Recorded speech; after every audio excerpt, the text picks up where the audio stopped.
আসসালামু আলাইকুম বন্ধুরা, আসমিনা কুকিং চ্যানেল প্রতিদিনের মতো আজকেও আরেকটি নতুন রেসিপি আপনাদের সঙ্গে শেয়ার করবে। এখন যে তালের সময় আপনারা বুঝতেই পারছেন, তাল দিয়ে যে কোনো একটা রেসিপি হবে।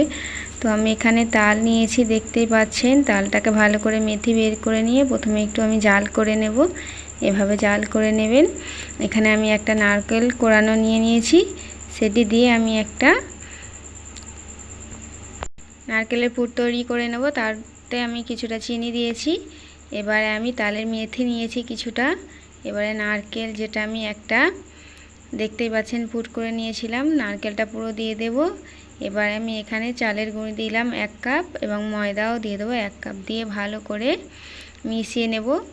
আপনারা যদি মিষ্টির পরিমাণটা বেশি নিতে চান তাহলে একটু মিষ্টি মিশিয়ে নেবেন, কেউ যদি হালকা তাহলে হালকা করে নেবেন। এভাবে মেখে নেওয়ার পরে তেলেতে অল্প অল্প করে দিয়ে ছেড়ে নেবেন এবং লাল লাল করে ভেজে নেবেন। তাহলে এই তালের বড়া বা ফুরুলি যেটাই বলতে পারেন আপনারা, খুব সহজেই হয়ে যাবে এবং গরম গরম এগুলো খেতে খুব ভালো লাগবে আপনাদের।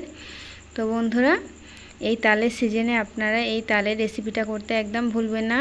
আপনাদের বাড়িতে চালের গুঁড়ি না থাকলে চালের গুঁড়ির বদলে সুজি দিয়েও করতে পারেন আপনারা, তাহলে দেখবেন ঠিক এই রকমই ফুরুলিগুলো হবে। নারকেলটা দেওয়ার কারণে টেস্টটা আরও সুন্দর হবে, খেতেও দারুণ লাগবে। তো দেখুন বন্ধুরা, কত সুন্দর লাল লালভাবে এই ফুরুলিগুলো ভাজা হয়েছে। যতটা সুন্দর দেখতে হয়েছে, খেতেও খুব দারুণ হবে। যারাই তালের রেসিপিগুলো পছন্দ করেন তারা একবার হলেও ভিডিওটা দেখে আপনারা বাড়িতে বানানোর চেষ্টা করবেন। খুব সহজে কিভাবে বানানো যায় আপনাদের সঙ্গে শেয়ার করলাম। তো বন্ধুরা, ভিডিওটি ভালো লাগলে লাইক, কমেন্ট, শেয়ার এবং অবশ্যই করে সাবস্ক্রাইব করে আমার চ্যানেলটির পাশে থাকবেন।